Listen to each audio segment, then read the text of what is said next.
Hello everyone, welcome to my anthropology club. तो सब लोग कंफ्यूजन में एंथ्रो लेने के बाद कि छोटा ऑप्शनल है कि नहीं, इजी ऑप्शनल है कि नहीं।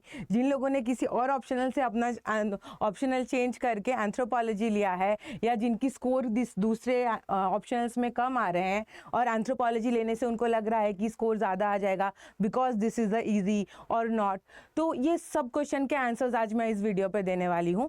थोड़ा सा रिलैक्स रही है, क्योंकि अगर आप लोगों ने ले लिया है एंथ्रो तो फिर तो कुछ और कर नहीं सकते, ठीक है। और अगर जो लोग लेने के लिए सोच रहे हो, आप लोगों को भी क्लियर हो जाएगा कि एंथ्रोपोलॉजी लेना है नहीं लेना है, इजी है, सिलेबस कितना है, किस तरह से इसको अप्रोच करना है। सो आज मैं ये सारी चीज़ों को आपके सामने क्लियर करने वाली हूँ। तो फर्स्टली मैं इस चीज़ को क्लियर करने से पहले ये बता देती हूँ कि मैं मीनाक्षी चैटर्जी हूँ और मैं एंथ्रोपोलॉजी की फैकल्टी हूँ। मैं कुछ 5-6 ईयर से एंथ्रोपोलॉजी पढ़ा रही हूँ and I have huge student of mine. So now come to the point is कि एंथ्रोपोलॉजी जिन लोगों ने लिया है उनका कुछ ना कुछ तो रीज़न हुआ होगा कि क्यों उन लोगों ने एंथ्रोपोलॉजी ऑप्ट किया। किसी ने सिलेबस के साथ अपने आप को, अपने जो बैकग्राउंड है एजुकेशन का, उसको रिलेट कर पाए हो। अपार्ट फ्रॉम दैट आप लोगों ने किसी ने सोचा है कि दूसरे जीएस सब्जेक्ट्स के साथ भी मैं इसको मर्ज करके पढ़ सकता हूँ, या अपार्ट फ्रॉम दैट डाइवर्स है तो सोशल कल्चर से ज़्यादा नंबर आ जाएगा, या पेपर 2 इज़ इंटरेस्टिंग है, ठीक है। तो जिन लोगों ने जो भी रीज़न से एंथ्रोपोलॉजी ऑप्ट किया है, या छोटा ऑप्शनल होने की वजह से भी, उन लोगों को मैं बता देती हूँ कि सबसे पहले जो एक काम करना है वो है कि एंथ्रोपोलॉजी के जो बेसिक चैप्टर्स है, एंथ्रोपोलॉजी क्या है, एंथ्रोपोलॉजी किस तरह से स्कोप है, फीचर्स क्या है, क्या क्या मतलब डायमेंशन कवर करता है, पहले आप लोगों को ये जान लेना ज़रूरी है।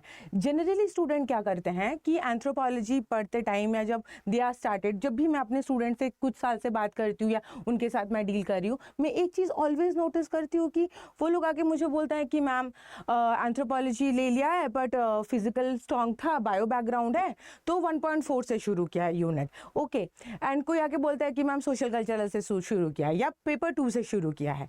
तो मैं पहले एक चीज़ बता देती हूँ कि अगर एंथ्रो शुरू करना है, सबसे पहले आप लोगों को ये जानना ज़रूरी है कि एंथ्रो क्या है। तो 1.1, 1.2 एंड 1.3 जो बेसिक 3 यूनिट्स है, उनको सबसे पहले क्लियर कीजिए, क्योंकि that is the base of anthro. अगर आपका बेसिक क्लियर नहीं होगा तो आप कैसे उसके ऊपर एक बिल्डिंग बना सकते हो। तो बहुत लोग स्किप कर देते हैं ये तीनों चैप्टर की, एक बार पढ़ लिया ठीक है, बट आप लोगों ने एक पैटर्न नोटिस किया होगा कि हर साल एवरी ईयर 2023, 2022 हर साल एक क्वेश्चन आता ही आता है। 2023 में तो पहला क्वेश्चन ही था, scope and relevance of anthropology 10 marker का, ठीक है। हर साल एक क्वेश्चन आता ही है। तो ऑलमोस्ट वेटेज अगर पेपर 1 का हम देखते हैं तो 10 to 15% ऑफ द वेटेज है इन तीनों चैप्टर्स का, तो स्किप तो करना ही नहीं है। और एक बार अगर आप लोग समझ गए कि एंथ्रोपोलॉजी को अप्रोच कैसे करते हैं या एंथ्रोपोलॉजी क्या है, तो बहुत क्लियर हो जाएगा बाकी के चैप्टर्स को पढ़ने के लिए।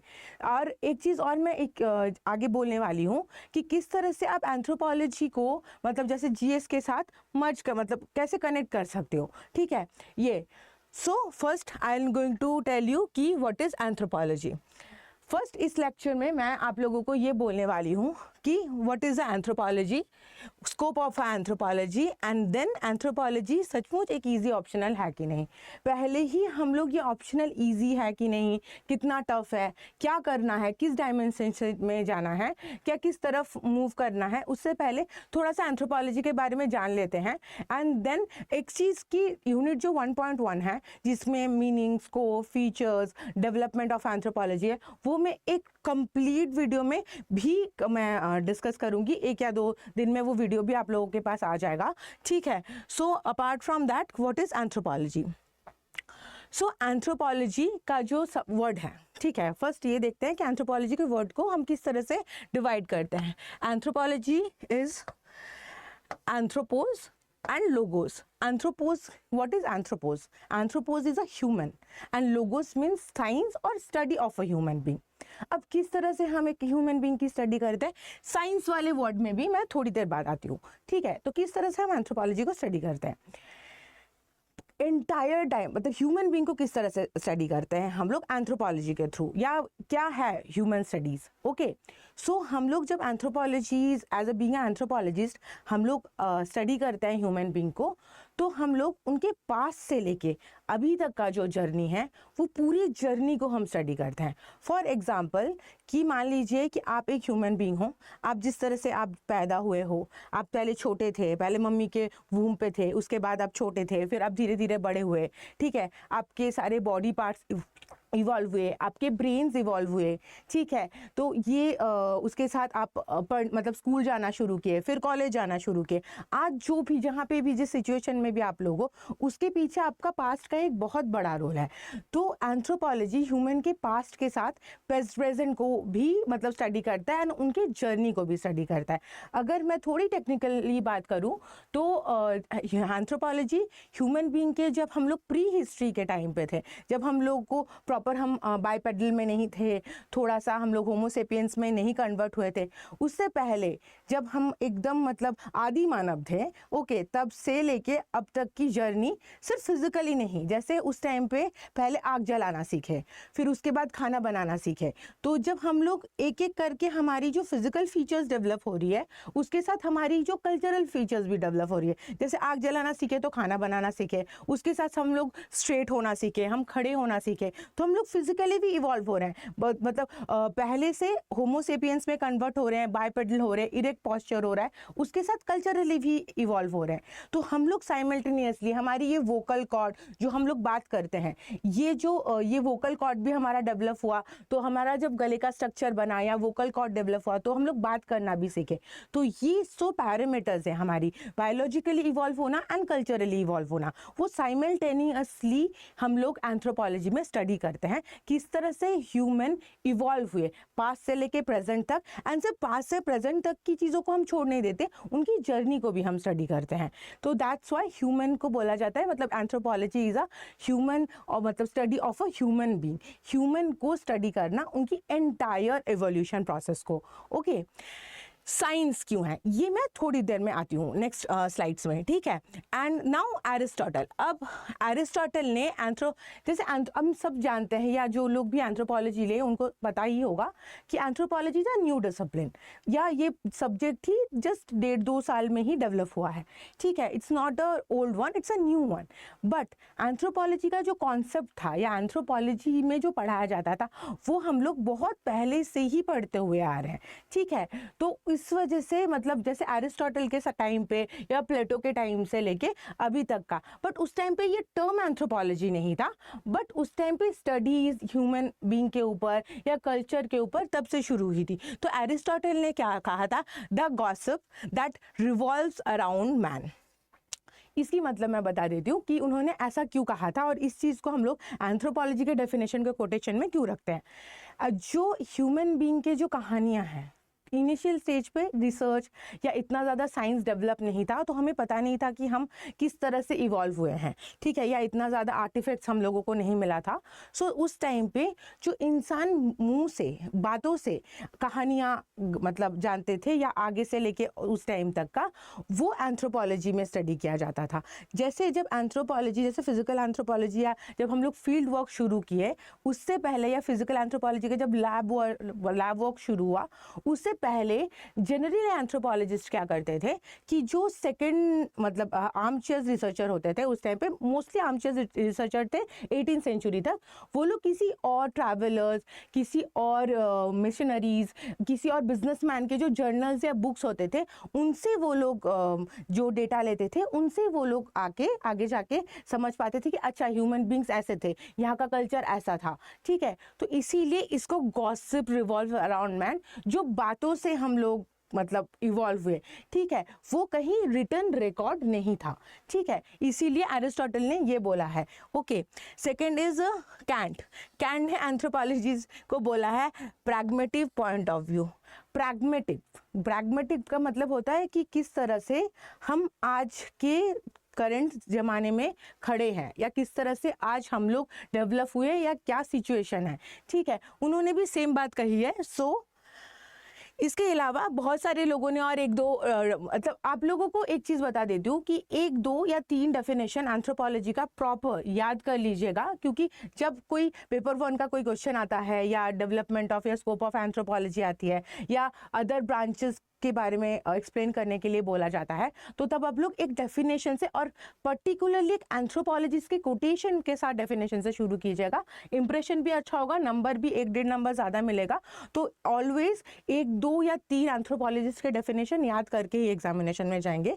और यहाँ पे एक चीज़ और पॉइंट आउट कर देती हूँ कि जब आप लोग पढ़ेंगे ये चैप्टर या कोई भी चैप्टर को, जैसे 1.1 उठाया या 1.4 उठाया, ठीक है, साथ साथ ना आप लोग PYQ भी देखते रहिएगा या साइमल्टेनियसली। अगर फर्स्ट रीडिंग है, सब लोग सोच रहे हैं कि पहली बार पढ़ रहे हैं, सेकंड रीडिंग में टेस्ट सीरीज लगाएंगे या प्रैक्टिस करेंगे, बिल्कुल भी नहीं।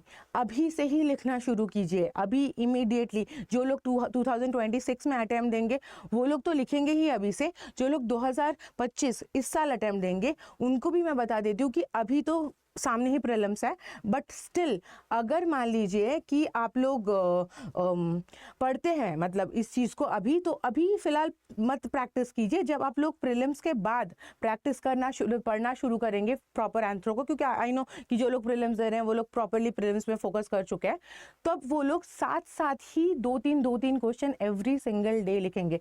एवरी सिंगल डे प्रैक्टिस नहीं करेंगे तो मेंस में जाके आप लोगों का हाथ नहीं चलेगा। और साथ में आप लोग सोचेंगे कि बैठेंगे 10 क्वेश्चन एक साथ लिखेंगे, वो भी ग्रेजुअली ही डेवलप होगा। तो सबसे पहले आप लोगों को 2-3 क्वेश्चन हर चैप्टर्स का खत्म हुआ, वो चैप्टर 2-3 क्वेश्चन अटेम्प्ट किए। हो सकता है कि एवरीडे आप लोग अटेम्प्ट नहीं कर पा रहे, तो ठीक है, चैप्टर 2 दिन में खत्म हो रहा है, 3 दिन में खत्म हो रहा है, उसके बाद अटेम्प्ट कीजिए। बट प्लीज अपना प्रैक्टिस जारी रखिएगा। इनिशियल स्टेज में आई नो कि सब लोग बहुत गंदा लिखने वाले हैं, ठीक है, पर दैट इज ओके, ठीक है। कुछ टाइम बाद आप ही अपने आंसर को पढ़ के सोचोगे कि इससे तो अभी मैं बहुत बेटर लिखता हूँ, लिख नहीं सकता या लिख नहीं पा रहा हूँ, इस चक्कर पे आप लोग वो चीज़ को छोड़ मत दीजिएगा, प्लीज प्रैक्टिस कीजिएगा। कम टू द कल्हन ने बोला था कि anthropology is a mirror of a man. ये बहुत बड़ी वर्ड है, mirror of a man. What is the mirror? Mirror पे हम क्या देखते हैं? अपने प्रतिबिंब को, क्या है हम लोग, ठीक है। तो दैट्स वाई वहाँ पे हमें अपने आप दिखता है। हम आज जो खड़े हैं, तो आज जो हम हैं उसके पीछे हमारा पास्ट का एक बहुत बड़ा कंट्रीब्यूशन है, ठीक है। तो वो चीज़ ह्यूमन बींग्स के साथ भी एंथ्रोपोलॉजी हमें अपनी जो एंसेस्टर्स है या आज जो हम हैं, हमारी पास्ट को दिखाता है कंप्लीटली कि क्या थे हम लोग, ठीक है। आदि मानव थे, फिर मानव हुए, किस तरह से हम लोग इवॉल्व किए, तो ये एंथ्रोपोलॉजी दिखाता है। एंथ्रोपोलॉजी हमें अपने आप को दिखाता है, हमारी प्रोसेस और जर्नी को दिखाता है, इसीलिए इसको मिरर ऑफ अ मैन बोला जाता है। Okay, come to the next slide. Now come to the science. Logos का मतलब साइंस, बहुत बड़ा एक वर्ड है। एंथ्रोपोलॉजी के जो वर्ड है ना, उसमें ही ना एंथ्रोपोलॉजी का मीनिंग छुपा हुआ है, ठीक है। अगर किसी ने उसको ही प्रॉपर अच्छे से डिकोड कर दिया, उससे 2-3 क्वेश्चन तो बन जाएंगे। स्कोप, फीचर्स, डेवलपमेंट, ये 3 क्वेश्चन सिर्फ एंथ्रोपोलॉजी के डेफिनेशन से बन जाएंगे। अगर किसी ने डेफिनेशन को बहुत अच्छे से इलैबोरेटली पढ़ा या समझा हाथ, तो ठीक है। तो साइंस क्या है? एंथ्रोपोलॉजी को साइंस क्यों बोला जाता है? क्यों, क्या मतलब किस तरह से हम एज अ साइंस के साथ डील करते हैं? तो generally anthropology 2 types of science के साथ डील करता है, एक नेचुरल साइंस और एक सोशल साइंस के साथ, ठीक है।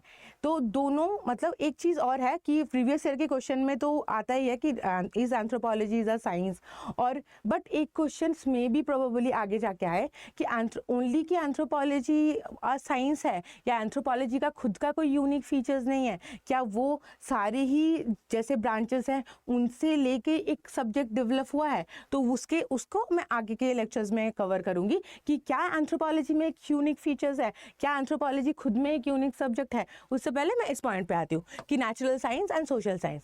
तो एंथ्रोपोलॉजी 2 टाइप्स ऑफ साइंस के साथ डील करता है, नेचुरल साइंस के साथ एंड सोशल साइंस के साथ, ठीक है। तो जब हम लोग नेचुरल साइंस के बारे में बात करते हैं तो हम लोग human evolution, primates, primatology, medicine, जो कंप्लीट हम लोग साइंस के बारे में बात करते हैं, साइंटिफिक मेथड, ऑब्जर्वेशन, ठीक है, प्राइमेटोलॉजी, ये सब चीज़ों के साथ हम डील करते हैं सारे। इनफैक्ट जितने भी सारे, अगर डीएनए प्रोफाइल हो गया, ब्लड ग्रुप्स हो गए हैं, ठीक है, न्यूट्रिशन हो गया, जितने टाइम बीत रहा है उतना किंग एंथ्रोपोलॉजिस्ट हो गया, जहाँ पे एंथ्रोपोलॉजिस्ट कॉकपिट के लेके काम करते हैं, या वर्ल्ड वॉर 2 में जो कंट्रीब्यूशन दिए थे वो मैं आगे आके बताती हूँ, ठीक है।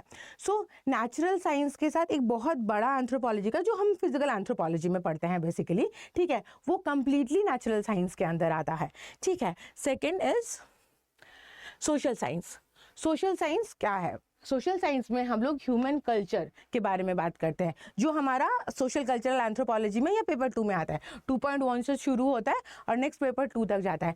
अब एक चीज़ यहाँ पे मेंशन करती हूँ, सोशल साइंस में, ठीक है, पहले जब सिर्फ 2 पार्ट था एंथ्रोपोलॉजी का, मैं जब 1.3 पढ़ाऊंगी डेवलपमेंट ऑफ एंथ्रोपोलॉजी, वहाँ पे मैं जब 4 पार्ट के बारे में बात करूंगी, physical anthropology, social cultural anthropology, linguistic anthropology and archaeological anthropology. Okay, तो जब मैं ये 4 पार्ट के बारे में बात करूंगी तो यहाँ पे एक चीज़ अभी मैं मेंशन कर देती हूँ, इनिशियल स्टेज में 19th सेंचुरी के अराउंड 2 ही ब्रांचेस थे, physical anthropology and social cultural anthropology.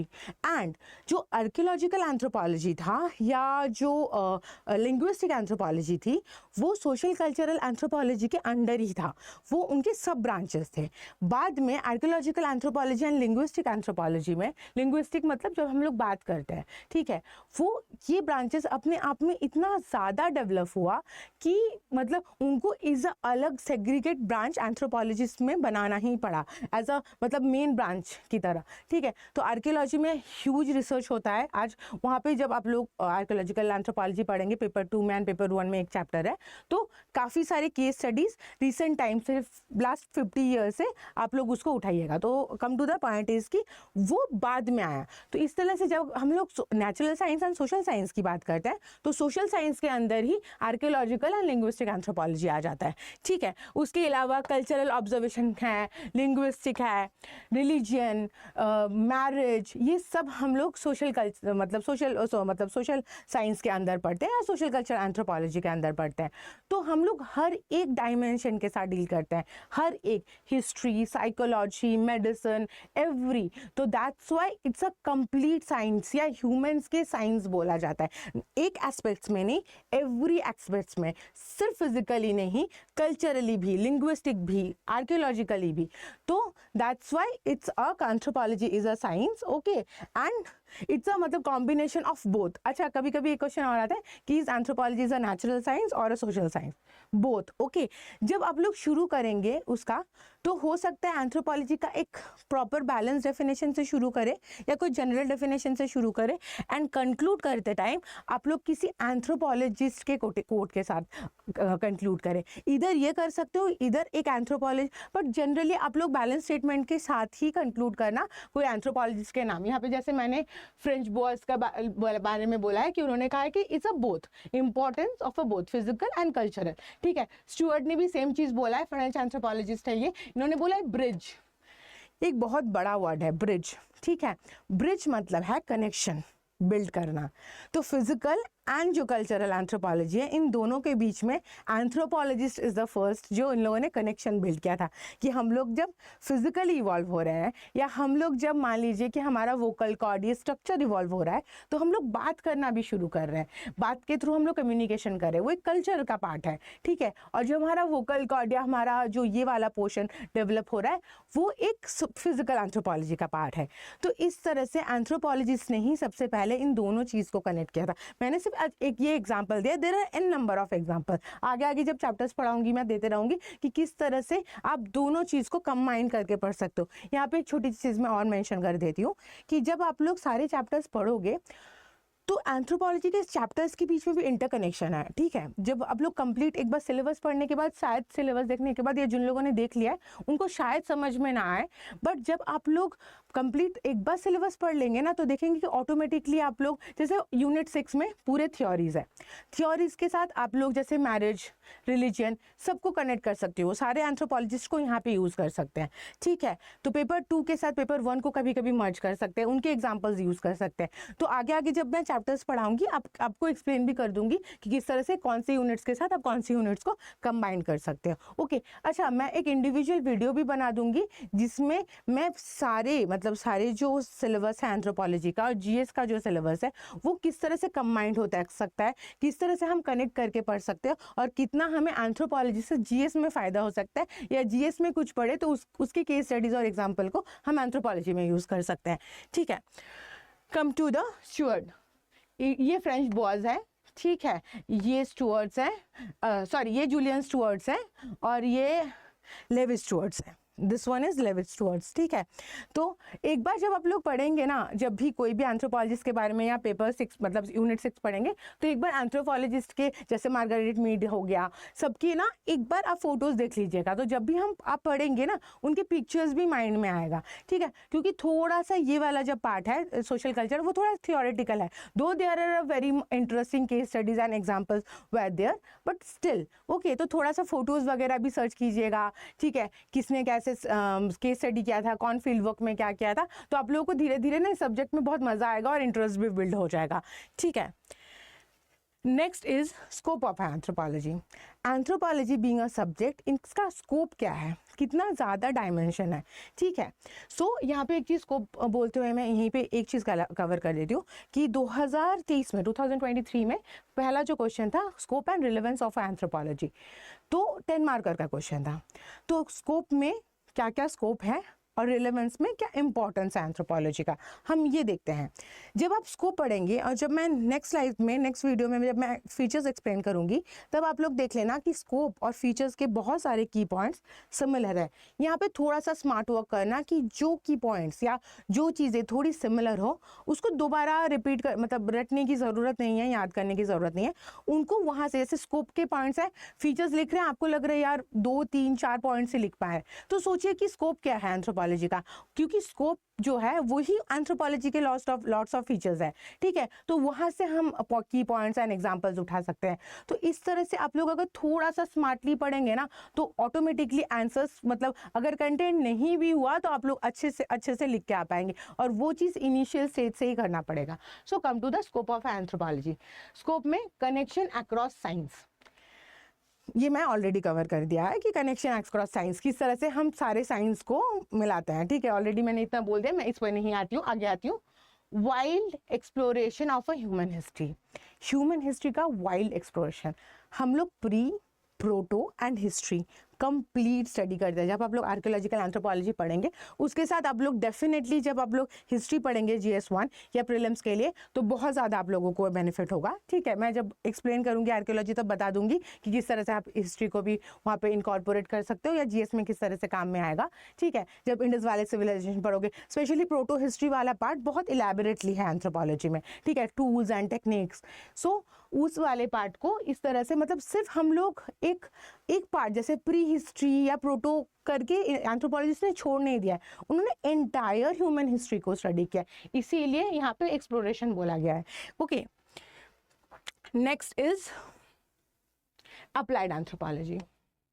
ये एक बहुत बड़ा वर्ड है एंथ्रोपोलॉजी में, ये 10 मार्कर का क्वेश्चन आता है, यूनिट 8 पे है, तो इट्स अ बिग थिंग, ठीक है। ये बिग वर्ड है, 10 मार्कर का क्वेश्चन अप्लाइड एंथ्रोपोलॉजी, और ये आप लोग एक प्रॉपर चैप्टर में भी पढ़ोगे, तब मैं इलेबोरेटली समझा दूंगी। अभी मैं थोड़ा सा बता देती हूँ अप्लाइड एंथ्रोपोलॉजी क्या है विद एग्जाम्पल।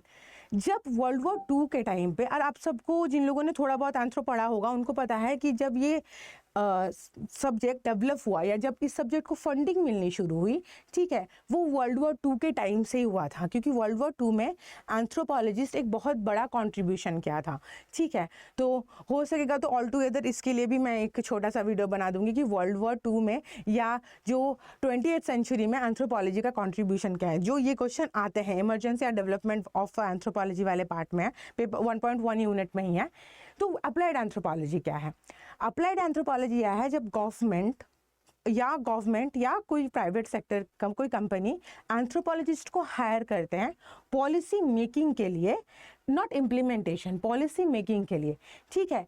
तो एंथ्रोपोलॉजिस्ट उस टाइम पे क्या करते हैं कि फील्ड में जाते हैं। जैसे वर्ल्ड वॉर 2 के टाइम में क्या हुआ था कि स्कैंडिनेवियन कंट्रीज़ के आर्मी जब जापान या कहीं और जाके वॉर लड़ रहे थे, तो उस टाइम पे क्या हुआ था कि उनके जो बॉडी, उनका जो क्लोथिंग, उनका जो फूड पैटर्न था कंप्लीट डिफरेंट था, क्योंकि अलग अलग जगह के हिसाब से फूड पैटर्न्स, उनका बॉडी का स्ट्रक्चर डिफरेंट है। हाँ, तो जब आप ये भी आप लोग आके जाके फिजिकल एंथ्रोपोलॉजी में पढ़ोगे, तो तब क्या हुआ कि उन लोगों को बुलाया गया और कहा गया कि why they are not performing well, या क्या प्रॉब्लम हो रही है। तो एंथ्रोपोलॉजिस्ट वहाँ जाके उनको स्टडी करके उनके वेदर, उनके जो क्या बोलते हैं फूड हैबिट्स, उनके क्लोथिंग, सब कुछ उन्होंने डिज़ाइन किया था। कहा था कि इस तरह से इनको खाना खाना चाहिए, ये कपड़े पहनने चाहिए, तो वो लोग वहाँ पे अच्छा परफॉर्म कर सकते हैं। अपार्ट फ्रॉम दैट, किन एंथ्रोपोलॉजी या कॉकपिट जब बन रहा था उस टाइम पे उसके डिज़ाइन में भी एंथ्रोपोलॉजिस्ट का बहुत बड़ा कंट्रीब्यूशन है। एंड इसका मतलब जो फॉरेन में जो अमेरिकन एंथ्रोपोलॉजी, मतलब school of American school of anthropology या ब्रिटिश स्कूल ऑफ एंथ्रोपोलॉजी या जर्मन स्कूल ऑफ एंथ्रोपोलॉजी है, वहाँ पे ऑटोमेटिकली हम लोग देखेंगे कि मतलब किस तरह से मतलब ह्यूज काम करते हैं इस पार्ट में, ये किन एंथ्रोपोलॉजी वाले पार्ट में। तो ये डेवलप हुआ था, या लैब बेस किस तरह से डीएनए प्रोफाइलिंग, उस टाइम पे तो ह्यूज फंडिंग मिली थी। तो इस तरह से एंथ्रोपोलॉजिस्ट वहाँ पे जाके अपना, या कोई भी फील्ड में जाके अपनी जो प्रपोजल है वो गवर्नमेंट को प्रेजेंट करते हैं कि यहाँ पे ये चीज़ होना ज़रूरी है। अगर हम लोग इंडिया में एज अप्लाइड एंथ्रोपोलॉजिस्ट को काम में लगाते हैं, जैसे स्कीम इम्प्लीमेंटेशन में, तो हम लोग देखेंगे कि जो ये चीज़ इंडिया में अभी नहीं होता, सिर्फ यहाँ पे वेस्टर्न कंट्रीज़ में ही इसका बहुत बड़ा ये है रोल है, बट इंडिया में अभी भी उस तरह से काम नहीं करते। Only ministry of tribal and ministry of culture में एंथ्रोपोलॉजिस्ट लिमिटेड है। मे बी आगे जाके हम लोग थोड़ा और एक्सप्लोर करें या थोड़े और डायमेंशन में काम करें। तो क्या होता है, जब एक स्कीम रिलीज होता है और उस स्कीम का फॉर एग्जांपल नॉर्थ ईस्ट में ज़्यादा ज़रूरत हो बट केरला में ज़रूरत नहीं है उस फंडिंग का, बट उस स्कीम को हर एक स्टेट में सेम फंडिंग दिया गया and same amount of money मतलब एलोकेट किया गया। बट वहाँ पे एंथ्रोपोलॉजिस्ट का रोल ये होता है कि वो उस स्टेट में जाएंगे और देखेंगे कि सचमुच उस स्कीम की उस स्टेट में ज़रूरत है, अगर नहीं है तो वो फंडिंग हम लोग ऑटोमेटिकली नॉर्थ ईस्ट वाले स्टेट में यूज़ कर सकते हैं। तो वहाँ पे किसी और काम के लिए हम लोग पैसे इन्वेस्ट कर सकते हैं।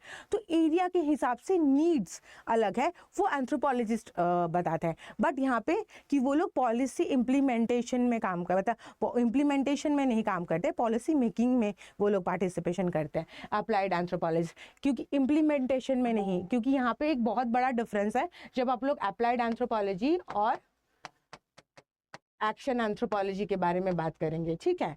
तो यहाँ पे एक्शन एंथ्रोपोलॉजी का भी 10 मार्कर का क्वेश्चन आता है और डेवलपमेंट एंथ्रोपोलॉजी का भी। तो इनका प्लीज़ 10 मार्कर के क्वेश्चन जब आप लोग यूनिट 8 पढ़ेंगे तो एक बार प्रिपेयर करके रखना, ठीक है। तो यहाँ पे मैं थोड़ा सा डिफरेंस बता देती हूँ कि एक्शन एंथ्रोपोलॉजी क्या है। एक्शन एंथ्रोपोलॉजिस्ट वो है जो सिर्फ पॉलिसी मेकिंग नहीं, पॉलिसी इम्प्लीमेंटेशन में भी काम करते हैं और वो लोग इंडिपेंडेंटली काम करते हैं। जैसे इंडिया में LP विद्यार्थी हो गए, ठीक है, फॉरेन में n number of, Margaret Mead है, स्टुअर्ट है, मैलिनोस्की है, ठीक है, उन सब ने ही applied as a action anthropology काम किए थे। तो ये चीज़, हाँ एक चीज़ और, एंथ्रोपोलॉजिस्ट के नाम और एग्जांपल्स भी साइमल्टेनियसली याद रखिएगा, ये केस स्टडीज़ भी बहुत ज़्यादा ज़रूरत है। उस हर एक क्वेश्चन में आप लोगों को 1 या 2 या 1.5 नंबर का एज मिल जाएगा। तो ये बात है। Next point is cross cultural comparison. Cross cultural comparison में एंथ्रोपोलॉजिस्ट क्या करते हैं कि जनरली एक कोई भी, जैसे मैरिज रिसर्च करना है, उन लोगों ने 2 किसी जगह को टारगेट किया, 2 किसी स्टेट को या 2 किसी कंट्री को, कंट्री नहीं जनरली स्टेट या कंट्री में भी, जैसे किसी और कंट्री का मैरिज जो रिचुअल्स है वो क्या है, इंडिया में क्या है, या इंडिया में इतना ज़्यादा डाइवर्सिटी है तो अलग अलग स्टेट में, एक स्टेट में अलग अलग टाइप्स ऑफ मैरिज या रिचुअल्स होते हैं। तो उन्होंने 2 पिक किया। फॉर एग्जांपल मैंने बिहार के मैरिज को और महाराष्ट्रियन मैरिज को पिक किया और फिर मैंने ये रिसर्च किया कि उन मैरिज रिचुअल्स या पैटर्न में क्या सिमिलैरिटीज़ है और क्या डिससिमिलैरिटीज़ है, ठीक है। तो ये एक ब्रॉडर, मैं तो सिर्फ एक छोटा सा एग्जांपल दे रही हूँ, बट ये बहुत बड़े पैमाने में वो लोग करते हैं, ठीक है। कभी कभी हंगर इंडेक्स भी कैलकुलेशन करते टाइम कि किसी और कंट्री में हंगर इंडेक्स क्यों ज़्यादा है, किसी और में क्यों कम है, तो ये बहुत बड़ा क्रॉस कल्चरल कंपैरिजन करते हैं। Okay, second is non judgmental approach. यहाँ पे मैं कल्चरल रिलेटिविज्म के बारे में बात करती हूँ। सबको, जिन लोगों ने ऑलरेडी एक बार आंसर पढ़ चुका है या जिन लोगों ने ऑलमोस्ट जानते हैं, उनको पता है it's a very important word in मतलब terms of anthropology. Cultural relativism क्या है? ये कल्चरल रिलेटिविज्म, जब एक एंथ्रोपोलॉजिस्ट किसी और कल्चर को स्टडी करते हैं एंड उस कल्चर को उस कल्चर के पॉइंट ऑफ व्यू से स्टडी करते हैं नॉन जजमेंटल वे में, तब उसको कल्चरल रिलेटिविज्म कहा जाता है।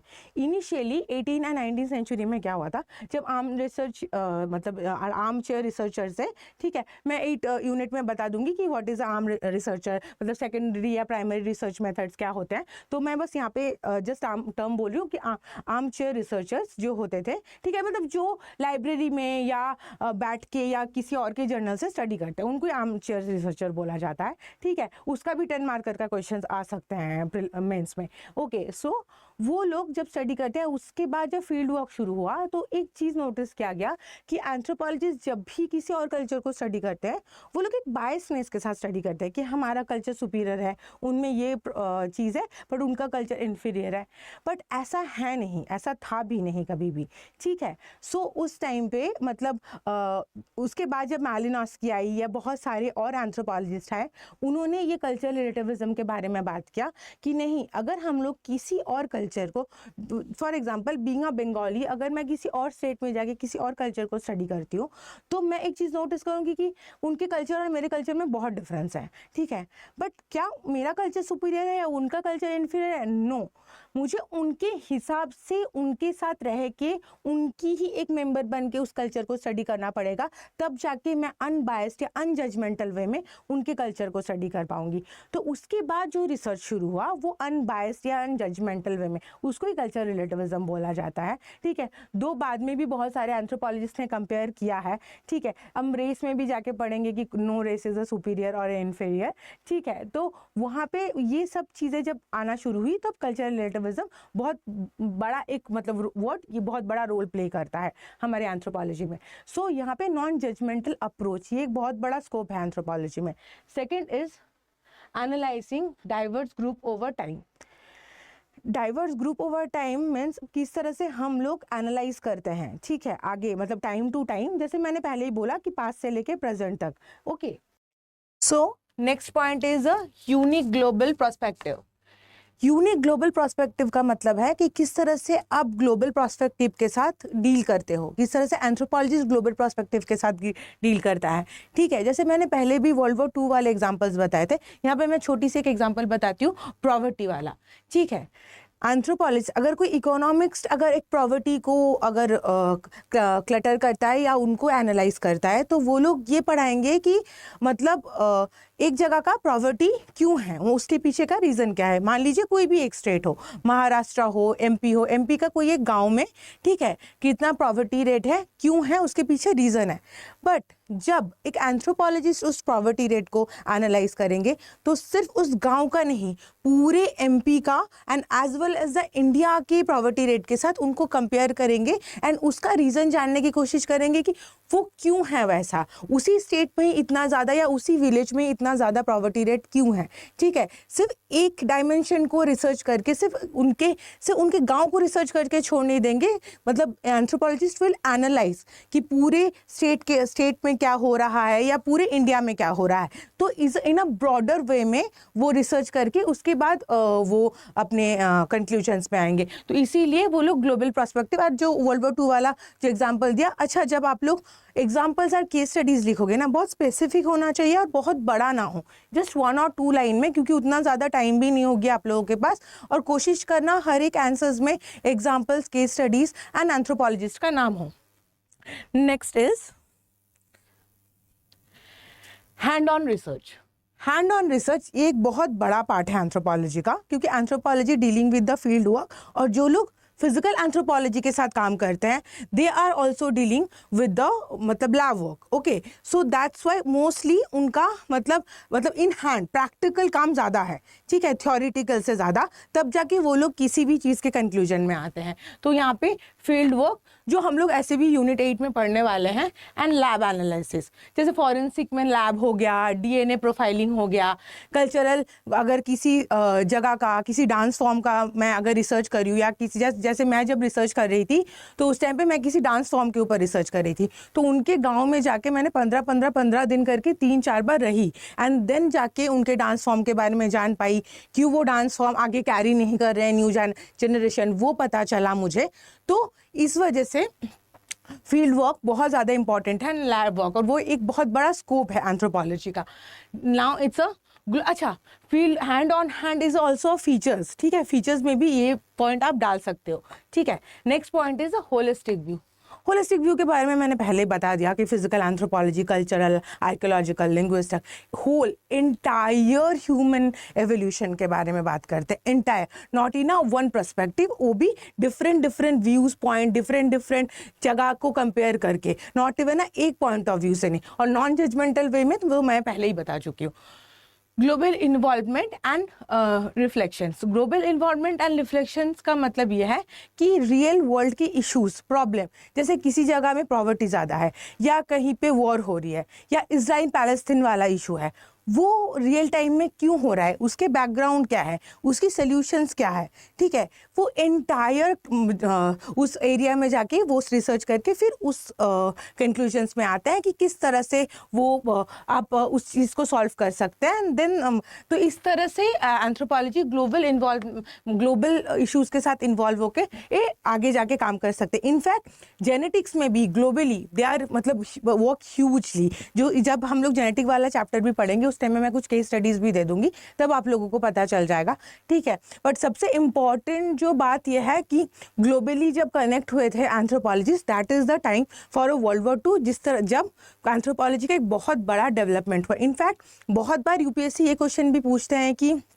क्या एंथ्रोपोलॉजिस्ट मतलब एंथ्रोपोलॉजी का जो डेवलपमेंट है वो pre world war 2 and post world war 2 क्या था, या 21st ऑफ सेंचुरी या 28th ऑफ सेंचुरी में जो डेवलपमेंट एंथ्रोपोलॉजी का डेवलपमेंट के बारे में बताओ जो लास्ट 100 ईयर्स में हुआ है। तो इस टाइम पे हमें ये सब चीज़ें लिखना है, जहाँ पे हमें न्यू फिजिकल एंथ्रोपोलॉजी या न्यू क्लासिकल एंथ्रोपोलॉजी मतलब classical anthropology and new anthropology के बारे में बात करनी है, ठीक है। सो दैट्स वाई ये टाइम पीरियड से भी डायरेक्टली क्वेश्चंस आते हैं, जो तो दैट्स वाई ये पॉइंट भी काफी इंपॉर्टेंट है और वो आप लोग उस क्वेश्चन आंसर्स में भी लिख सकते हो। Next is finally, is anthropology is a easy optional, जिसके लिए आज का ये पूरा वीडियो है, जिसके वजह से मैंने इतनी सारी चीजें पढ़ाई, ठीक है, कि क्या ये इजी ऑप्शनल है। क्या आपको डेफिनेशन देख के लगा कि it is a easy optional, ठीक है। There are a pros and cons, there are a मतलब दो पर्सपेक्टिव है कि या इट इज़ इजी और इट इज़ नॉट कुछ जगह पे। बट एक चीज़ मैं बता देती हूँ, जब आप लोग इजी की बात करते हैं, कोई भी चीज़ ना इजी तब तक नहीं होती है जब तक आप उस चीज़ को एक्वायर नहीं कर लेते, जब तक उसको अच्छे से पढ़ते नहीं हो, जब उस पर अपना 100% नहीं डालते हो, तब तक वो चीज़ आपके लिए इजी कभी नहीं हो सकती है, ठीक है। मतलब आप अगर किसी को लगता है कि 2 घंटे पढ़ने से क्या एंथ्रोपोलॉजी ख़त्म हो जाएगी, या 5 घंटे पढ़ना ज़रूरी है, या मतलब 3 महीने में ख़त्म कर दूंगा 2-2 घंटे पढ़ के, ईजी ही तो है, प्रैक्टिस नहीं करती हूँ टेस्ट सीरीज़, ईजी ही तो है, इस तरह से कभी आप लोग 230 के भी ऊपर नहीं ला पाओगे। इजी तब होगा जब आप लोग रिलीजियसली एक बार 4 से 5 घंटा 3 से 4 महीने पढ़ के पूरे सिलेबस को अच्छे से कंप्लीट करोगे, बेस से लेके एंटायर तक सारे यूनिट्स को कनेक्ट करके पढ़ोगे, और as well as the test series भी प्रैक्टिस करोगे, तब जाके आप ईजी होगा। क्योंकि सिलेबस छोटा है बोलने से ईजी नहीं हो जाएगा, ठीक है, आप लोगों को उस हिसाब से काम करनी पड़ेगी। So comes to the point, एक तो शॉर्टर सिलेबस है, हाँ, दूसरे ऑप्शनल से अगर मैं कंपेयर करती हूँ तो छोटा सिलेबस है, और ये जल्दी ख़त्म भी होता है कि अगर आप लोगों ने 3 से 4 महीने रिलीजियसली दिया, 3 से 4 घंटे एवरी सिंगल डे, तो हो जाएगा, ठीक है। फर्स्ट रीडिंग तो 3 से 3.5 महीने में ख़त्म हो जाएगी, सेकंड रीडिंग के लिए आप लोगों के पास 2-3 महीने और होगी। तो कोई किसी ने अगर अभी एंथ्रोपोलॉजी लिया है, क्योंकि इस बार प्रीलिम्स है, पहले के टाइम में मार्क्स नहीं आ रहे थे मेंस में, ठीक है, तो मैं उन लोगों को ये बोलूँगी कि अगर उन लोगों ने अभी तक एक बार भी रीड नहीं किया है, तो कोशिश कीजिए कि एक रीडिंग 1 महीने में, कोशिश कीजिए जितना सिलेबस आप एक बार कर सकते हो कंप्लीट अभी कर लीजिए। फिर प्रीलिम्स के बाद आप लोगों के पास 3 महीने टाइम होगा ख़त्म करने के लिए, प्रैक्टिस करने के लिए। तब वो लोग क्या करेंगे कि साइमल्टेनियसली टेस्ट सीरीज लगाएंगे जब आप लोग यूनिट्स ख़त्म करेंगे तो। बट मैं एक चीज़ बोलती हूँ कि यस, 3 से 4 महीने मैक्सिमम 5 महीने में फिजिबल है इस मतलब ऑप्शनल को ख़त्म करके टेस्ट सीरीज लगा के प्रैक्टिस के साथ रिलीजियसली अगर पढ़ोगे तो सिलेक्शन लाना या नंबर्स लाना 280 ला सकते हो, ठीक है। और आप उस मतलब अगर सब्जेक्ट को अच्छे से समझ के पढ़ते हो तो। सेकेंडली इसकी स्कोरिंग, ठीक है, स्कोरिंग है क्योंकि नंबर्स आ रहे हैं अभी पिछले, अगर मैं 6-7 साल की डेटा उठाऊँ तो एंथ्रो में नंबर आ रहे हैं, एंथ्रो में 320, 350, 351 भी आए हैं, इनफैक्ट शायद 353 कुछ साल पहले आए हैं, ठीक है। तो नंबर, अगर इतने नंबर एक ऑप्शनल में आ रहे हैं जहाँ पे दूसरे ऑप्शनल में 230, 250, 260 आ रहे हैं, तो बहुत बड़ा चांस होता है लिस्ट में नाम लाने का या उसके अलावा हायर रैंक करने का। तो दैट्स वाई स्कोरिंग तो है। Overlapping with the GS, overlapping with the GS को लेके I will make a video with a book list, ये मैं ज़रूर करूँगी, ठीक है। बहुत जल्दी मैं पब्लिश कर दूँगी कि आप लोगों को मतलब प्रीलिम्स के बाद जब आप लोग फुल फ्लेजेडली पढ़ना शुरू करोगे तो कोई दिक्कत ना हो। सेकेंडली इज़ की प्रेडिक्टेबल पेपर पैटर्न। अभी भी स्टैटिक क्वेश्चंस आ रहे हैं, प्रेडिक्टेबल है, इजी पेपर है। इजी तो नहीं बोल सकती, बट जो लोगों ने एक्चुअली डेप्थली आंसर पढ़ा है वो लोग को पेपर टू तो इजी आता, मतलब मोस्टली इजी आता है। पेपर 1 अगर डिफिकल्ट लग रहा है तो लैंग्वेज के वजह से 10 नंबर के क्वेश्चन थोड़े ट्रिकी होते हैं। जनरली अगर ओवरऑल आप लोग 15 या 20 नंबर के क्वेश्चन देखोगे तो इट्स नॉट दैट ट्रिकी। अगर किसी ने आंसर को अच्छे से पढ़ा है तो डेफिनेटली वो सॉल्व कर सकते हैं और वो 280 से ज़्यादा नंबर ला सकते हैं। Now comes to the challenges, lack of resource. ये एक्चुअली सबसे बड़ा प्रॉब्लम है, लैक ऑफ रिसोर्स का। मैं बताती हूँ कैसे। क्योंकि ये जो सब्जेक्ट है ये जस्ट अभी 100 साल में डेवलप हुआ है, ठीक है। इंडिया में भी बहुत कम एंथ्रोपोलॉजिस्ट है। जब मैं पेपर 2 के यूनिट 4 पढ़ाऊंगी तब मैं सारे एंथ्रोपोलॉजिस्ट के बारे में बात करूंगी, ठीक है। तो बहुत कम एंथ्रोपोलॉजिस्ट होने की वजह से या 100 साल में ये डेवलप होने की वजह से रिसोर्सेज, बुक्स, चीज़ों के बारे में नॉलेज, केस स्टडीज़, एग्जांपल्स उतने ज़्यादा नहीं है, रिपीटेटिव है। शायद आप जो लिख रहे हो, आपके जो कंपटीटर है वो भी सेम आंसर्स या केस स्टडीज़ लिख रहा है। वहाँ पे आपको आपके राइटिंग स्किल, आपके कन्विंस करने की पावर राइटिंग में चेंज करना पड़ेगा, क्योंकि नहीं है, बुक्स भी बहुत सारे चैप्टर्स के लिए नहीं मिलते हैं। मतलब मेरे स्टूडेंट मुझे बोलते हैं मैम ये तो यहाँ पे बिल्कुल भी नहीं है, ये इतने सारे बुक्स में देख लिया नहीं है, आई नीड द नोट, ठीक है। तो ऐसे ही बहुत सारे चैप्टर्स के लिए प्रॉपर कोई बुक या नोट नहीं है, या पूरे सिलेबस के लिए कोई 1 या 2 बुक नहीं है। फिजिकल के लिए अलग, ठीक है, जैसे डीएनए, जेनेटिक डीएनए वाले पार्ट के लिए अलग बुक रेफर करते हैं, जैसे किन एंथ्रोपोलॉजी के लिए अलग, यूनिट 12 के लिए न्यूट्रिशन के लिए अलग बुक रेफर करते हैं। फिजिकल एंथ्रोपोलॉजी में अलग अलग चैप्टर्स के लिए हमें अलग अलग बुक रेफर करना पड़ता है। पेपर 2 में भी, पेपर 1 में जैसे थ्योरीज के लिए हम अलग बुक पढ़ते हैं, ठीक है। तो मैं बुक लिस्ट एक बार तो मैं डेफिनेटली वो वीडियो दे दूंगी आप लोगों को। तो उसमें से अगर कवर नहीं हुआ तो थोड़ा सा इंटरनेट, और अपार्ट फ्रॉम दैट जो लोग मुझसे आगे जाके पढ़ने वाले हो उनको मैं सारे नोट्स दे दूंगी, तो उनको कोई दिक्कत नहीं होगी कि कैसे हम लोग उस चैप्टर को पढ़े। बट हाँ, रिसोर्स का प्रॉब्लम है एंथ्रोपोलॉजी में।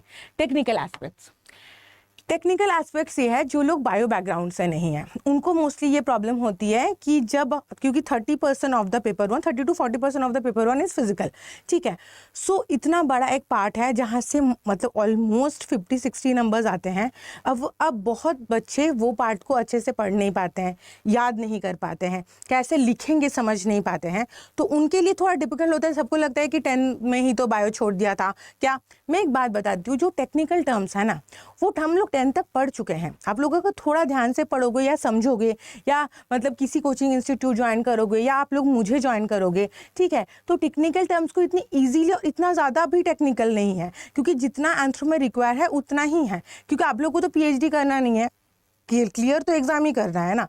सो इसलिए जितना पढ़ने का ज़रूरत है उतना ही सिलेबस में है, ठीक है। तो उससे ज़्यादा R&D मत कीजिए और ज़्यादा घबराइएगा मत, जिनका फिजिकल एंथ्रोपोलॉजी में प्रॉब्लम है, या बहुत लोगों को यूनिट 6 सोशल कल्चरल के थ्योरी वाले पार्ट में बहुत प्रॉब्लम होता है। इतने सारे एंथ्रोपोलॉजिकल स्कूल है, किस तरह से उसको पढ़े, किस तरह से उसको वो जाके लिखे, समझ में नहीं आता है, नाम याद नहीं रखता है। तो I am going to tell you the small trick यहाँ पे, कि आप लोग जब पढ़ोगे उसी टाइम में ना डेफिनेशंस, एंथ्रोपोलॉजिस्ट का नाम एक बार लिख के याद करना। फर्स्ट बार मतलब प्रीमियरली आप लोग ये चीज़ कर लेना, अदरवाइज आगे जाके याद नहीं रहेंगे, ठीक है, क्योंकि बहुत सारे नाम से थोड़े ट्रिकी नाम भी है, प्रोनाउंसिएशन डिफरेंट है, तो ये चीज़ आप लोग पहले दिन से करना। तो जिनको सोशल कल्चरल से प्रॉब्लम है वो भी पेपर 2 से, जनरली मैंने किसी का सुना नहीं कि पेपर 2 में प्रॉब्लम है, तो किसी का आर्कोलॉजिकल एंथ्रो में थोड़ा प्रॉब्लम होती है, बट मोस्टली लोग आर मतलब they are struggling with the physical और सोशल कल्चरल एंथ्रोपोलॉजी, ठीक है। तो ये बात है, हाँ, ये एक चैलेंजेस मतलब स्टूडेंट फेस करते हैं, दो is a negligible. Okay, theoretical depth, theoretical depth के बारे में मैंने बता दिया, यूनिट 6, ठीक है, वो थ्योरीज को पढ़ना, उनको समझना, उनको कनेक्ट करना बिट डिफिकल्ट। एक बार अगर किसी ने यूनिट 6 को समझ लिया, वो सिर्फ एक यूनिट्स के वजह से बाकी के जो सोशल कल्चरल पार्ट के 7 या 8 यूनिट्स हैं उन सबको पढ़ सकते हैं, क्योंकि मैरिज है, रिलीजन है, आप उसी थ्योरीज के नाम वहीं पे लिख सकते हो, वो स्कूल्स के नाम वहाँ पे आप लोग लिख सकते हो। तो that's why it's a bit difficult, students मतलब प्रॉब्लम फेस करते हैं और मेरे पास आते हैं, तो इसीलिए मुझे लगा कि ये चैलेंज में डालना ज़रूरी है, ठीक है। But this is also negligible, अगर आप इस पे काम करोगे तो हो जाएगा। दो ओवरऑल अगर दूसरे ऑप्शनल से मैं कंपेयर करती हूँ तो it's a easy optional definitely, but still easy बोलने से तो इजी नहीं हो जाएगा ना, उसके ऊपर काम करना पड़ेगा, पढ़ना पड़ेगा, एक प्रॉपर स्केड्यूल बनानी पड़ेगी। तो जिन लोगों ने भी एंथ्रो ले लिया है या एंथ्रो लेने का सोच रहे हो, मैं रिकमेंड करूँगी कि गो फॉर इट, ले लीजिए। अगर सिलेबस और PYQ के साथ आप अपने आप को श्रिंक कर सकते हो, ले लीजिए, ठीक है। बाकी जाके तो I am here to guide you and all the best. Thank you so much.